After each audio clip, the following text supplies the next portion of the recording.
Light house foundation वेद व्यक्तित्वाचा या कार्यक्रमामध्ये आपल्या सर्वांचं सहर्ष स्वागत. लाईट हाऊस फाउंडेशनच्या वतीनं वेगवेगळ्या क्षेत्रातील उल्लेखनीय काम करणाऱ्या व्यक्तींच्या मुलाखती आम्ही घेत असतोय आणि या मुलाखतींना लोकांच्याकडून भरघोस असा प्रतिसाद मिळतोय. या प्रतिसादाबद्दल सर्वांचे मनापासून आभार.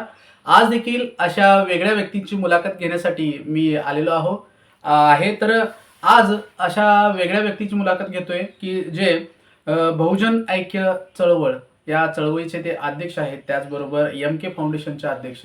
आणि यांच्याबद्दल सांगायला खूप बरं वाटते, आनंद होतोय की सरांची बरीच पुस्तकं प्रकाशित झालेली आहेत. अनेक पुस्तकांचे लेखक म्हणून, त्याचबरोबर सामाजिक कार्यकर्ते म्हणून सरांची ओळख आहे. तर आज लाईट हाऊस फाउंडेशन वेद व्यक्तित्वाचा या कार्यक्रमामध्ये मी माननीय मच्छिंद्र कांबळे सर यांचं सहर्ष सहर्ष असं स्वागत करतो. जय भीम सर. जय भीम. सर, आपण वेळ दिलात याबद्दल पहिल्यांदाच मी तुमचं आभार मानतो.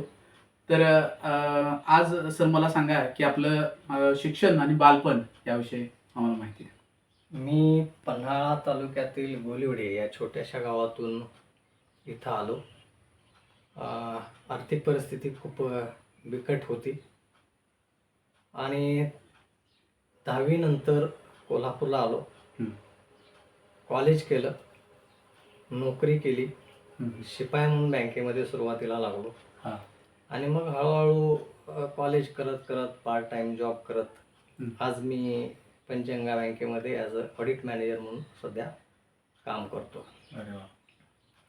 आत्ता हा छोटासा प्रवास. हां. हे करत असताना ज्यावेळी मला काम करण्याची संधी बँकेत मिळाली त्यावेळी परिस्थितीचा विचार करता ते शक्य नव्हतं. त्यामुळे मी सकाळी 7 ते 10 या वेळेत मी पार्ट टाइम जॉब करायचो. 10 ते संध्याकाळी पुन्हा 7 पर्यंत बँकेमध्ये काम करायचं आणि पुन्हा 7 नंतर 10 पर्यंत पार्ट टाइम जॉब. असं हे माझं सगळं शेड्यूल होतं. 11वी-12वी मी पूर्ण वेळ कॉलेजमध्ये होतो, पण 12वी नंतर संपूर्ण MA, GDC, JA, IIB पर्यंत सगळं जे शिक्षण आहे ते मी सगळं पार्ट टाइम केलं. म्हणजे हा एक शैक्षणिक प्रवास आहे तुमचा. सर, इतक्या मोठ्या संघर्षातून तुम्ही उभं राहून अनेक पुस्तकांचं लेखन केलेलं आहे. जवळजवळ 10 ते 15 पुस्तकं तुमची मला वाटतंय प्रकाशित झालेली आहे. 15 पुस्तकं. तर याविषयी सर मला माहिती द्या की कोणकोणती पुस्तकं आणि कोणत्या विषयावरती तुमचं खास करून लेखन आहे. सुरुवातीला मी खरं तर वाचकांच्या पत्रव्यवहाराला लिहायचो आणि मग हळूहळू मला लिहायची आवड निर्माण झाली. कॉलेजमध्ये सुद्धा आमच्या एक हिंदी ज्या शिक्षिका होत्या, प्राध्यापिका होत्या, रजनी भागवत मॅडम, आणि त्यांचा नेहमीच सपोर्ट लिखाणासाठी मला राहिला आणि त्यामुळे मी लिहित गेलो. माझं लिखाण जे आहे ते वास्तववादी लिहिण्याकडे माझा जास्त ओढा असतो आणि त्यामुळेच मी अॅट्रॉसिटी आणि आरक्षण, भीमा कोरेगाव, एका महामानवाचा प्रवास, डॉक्टर बाबासाहेबांच्या जीवनावरती अनेक लेख लिहिलेत. विविध पेपरमधून, महाराष्ट्राच्या विविध वृत्तपत्रामधून ते प्रकाशित झाले. त्याचा संग्रह आहे. मराठा क्रांती मोर्चा ज्यावेळी सुरू झाला त्यावेळी अॅट्रॉसिटी विरुद्धची मागणी त्याच्यामध्ये झाली होती आणि म्हणून हे वास्तव काय आहे अॅट्रॉसिटी आणि आरक्षणाचं हे मांडण्यासाठी म्हणून मी अॅट्रॉसिटी आणि आरक्षण पुस्तक लिहिलं. त्यानंतर भीमा कोरेगावचं प्रकरण झालं. भीमा कोरेगावच्या प्रकरणामध्ये सुद्धा वास्तव काय आहे हे मांडण्याचा मी प्रयत्न केलेला आहे. पण हे करत असताना अॅट्रॉसिटी आणि आरक्षण असू दे किंवा भीमा कोरेगाव असू दे, ह्या माझ्या पुस्तकाला प्रकाशक मिळणं अवघड होतं. कारण सगळं या परिस्थिती खूप डेंजर होते अशा ह्याच्यामध्ये. बरोबर. आणि त्यामुळे मी ठरवलं की स्वतःच पब्लिकेशन सुरू करायचं आणि म्हणून MK पब्लिकेशन सुरू केलं आणि प्रस्तावना न घेताच ही पुस्तकं मी स्वतः प्रकाशित केली. असंही आहे. आत्ता अलीकडेच आपण शाहीन बाग कादंबरी लिहिली. ती पण NRC जो विषय आहे, नॅशनल रजिस्टर ऑफ सिटिझनशिप, त्याच्यावर आधारित ती आहे. CA 2019 जो कायदा सरकारने पास केला भारतीय नागरिकत्वासंबंधी, तर त्याच्या संबंधीचा हा विषय आहे. अशा अनेक विषय लिहिलेत, कविता संग्रह लिहिलेत, काही वास्तव आणखीन कथा संग्रह असेही लिहिलेले आहेत. भविष्यात आणखीन काही खूप लिहावं अशी मनामध्ये इच्छा आहे आणि लिहित राहील.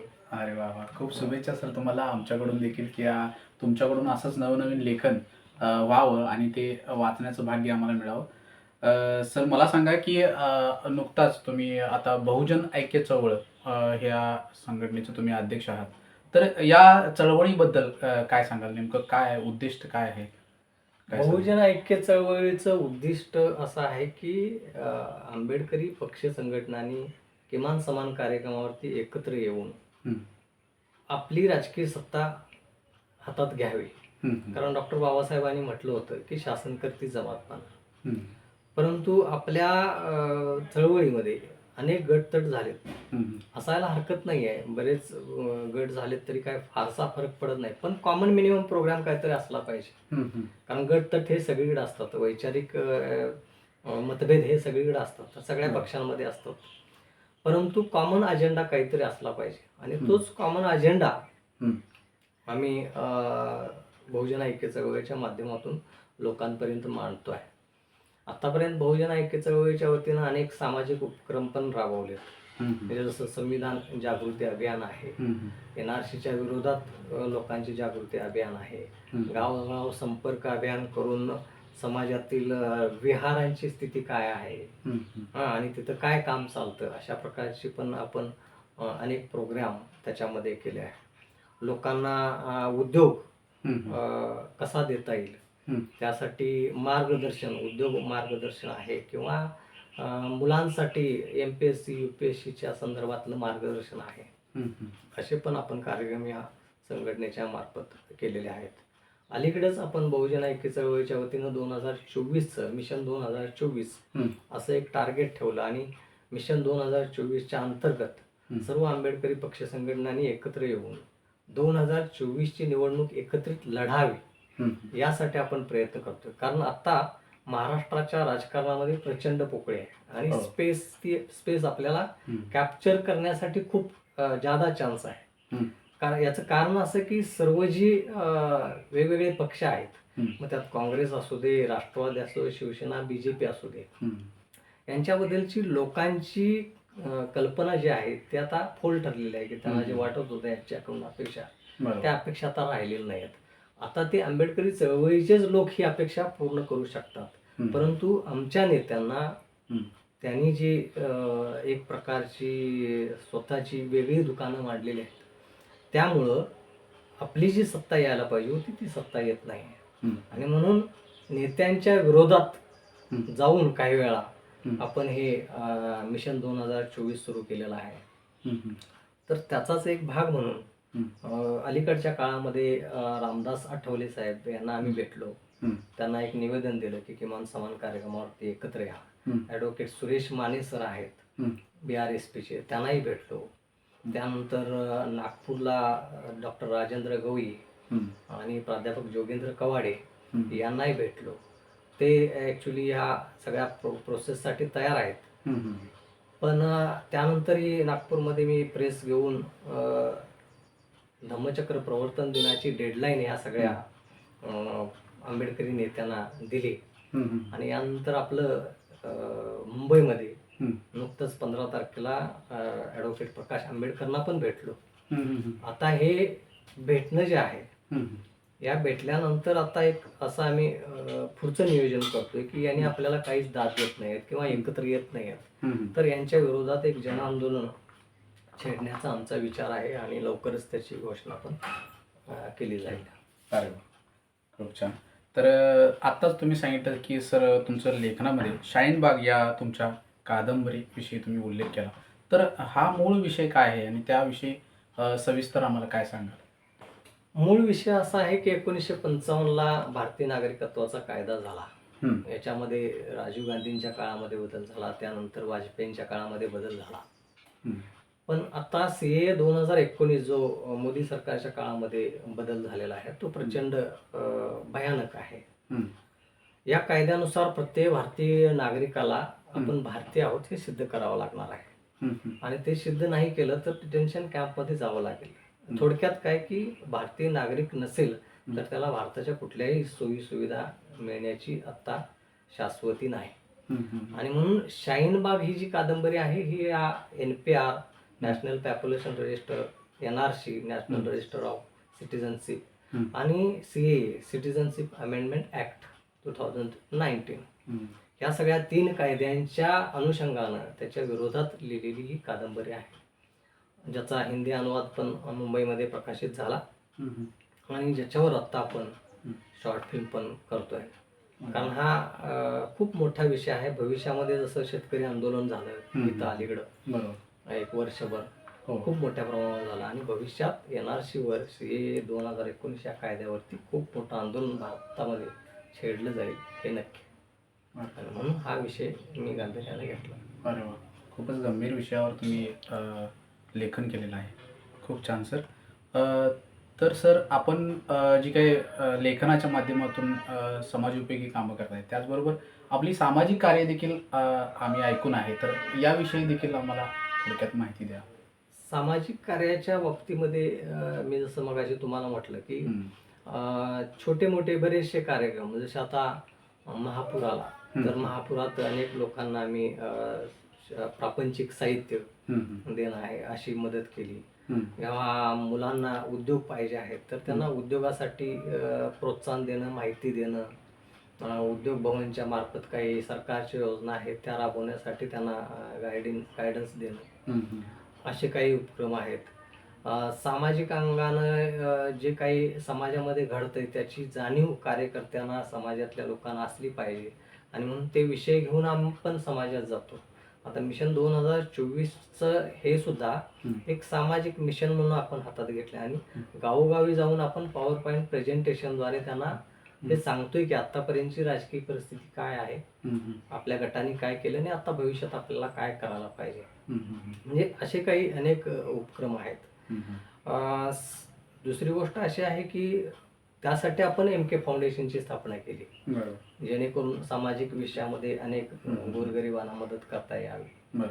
दुसरं बहुतेक बऱ्याच वेळा असं होतं की आपल्या बहुजन साहित्यिकांना, फुले शाहू आंबेडकर विचारधारेच्या लोकांना त्यांचं साहित्य प्रकाशन करायसाठी प्रकाशकच मिळत नाही. म्हणून मग MK पब्लिकेशन नावाची संस्था आपण सुरू केली आणि त्याच्या मार्फत आपण बहुजनांची पुस्तकं प्रकाशित करतो.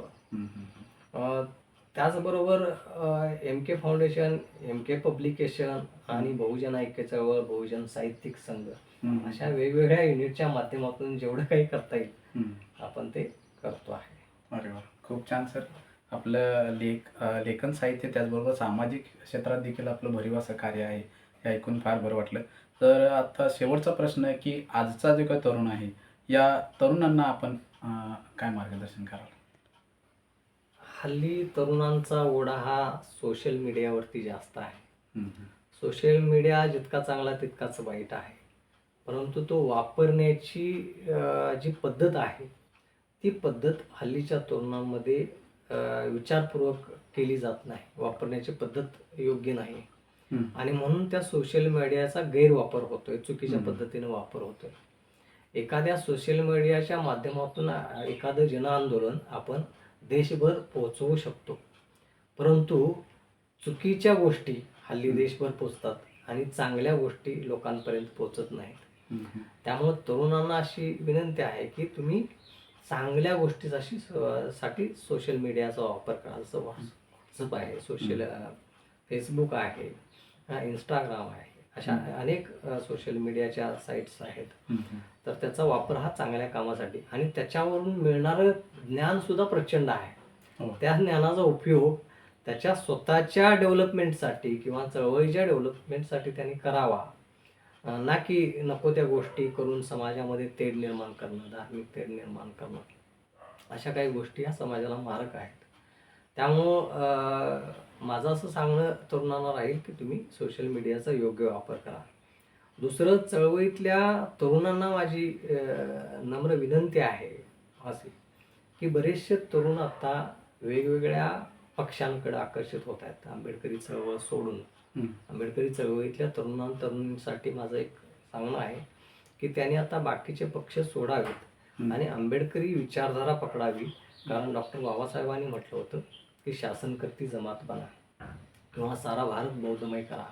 ह्या दोन्ही गोष्टी आपण आज करू शकलो नाही, कारण आमचा तरुण त्यापासून वेगळा झालेला आहे. आणि ज्यांच्यावर आमची काय म्हणतात मदार होती, ज्यांना आम्ही नेते म्हणून झेंडे घेऊन त्यांचे मिरवलो, ते झेंडे, ते नेते वेगवेगळ्या पक्षातून आपली खुर्ची साबूत ठेवून आपल्याला काय मिळतंय अशा आविर्भावात ते जीवन जगतायत. त्यांची दुकानं त्यांची चालू आहेत. त्यामुळं आंबेडकरी चळवळीचं खूप मोठं नुकसान झालेलं आहे. आणि ते भरून काढायचं असेल तर युवकांनी आंबेडकरी चळवळीत यावं आणि एक चांगला झेंडा घ्यावा, नवनेतृत्व उभं करावं अशी माझी त्यांना विनंती राहील. अरे वा. खूप छान सर. आपल्यासोबत गप्पा करायला किंवा चर्चा करायला मला खूप बरं वाटलं. अनेक विषय तुम्ही आमच्या तरुणांच्यापर्यंत पोचवले आणि या तरुणांना खरोखरच ते प्रेरणादायक ठरतील अशी आशा आहे. आपण वेळ दिलात याबद्दल आपले मनापासून आभार मानतो. तर धन्यवाद सर. लाईट हाऊस फाउंडेशन वेद व्यक्तित्वाचा या अनुषंगानं माननीय मच्छिंद्र कांबळे सर, बहुजन ऐक्य चळवळ, त्याचबरोबर MK फाउंडेशनचे अध्यक्ष आपल्यासोबत होते. तर त्यांनी वेळ दिला याबद्दल मनापासून आभार मानतो आणि असेच नवीन व्हिडिओ मी तुमच्यापर्यंत पोहोचवण्याचा प्रयत्न करतोय. तर आमच्या या यूट्यूब चॅनलला लाईक करा, शेअर करा आणि सबस्क्राईब करा. धन्यवाद.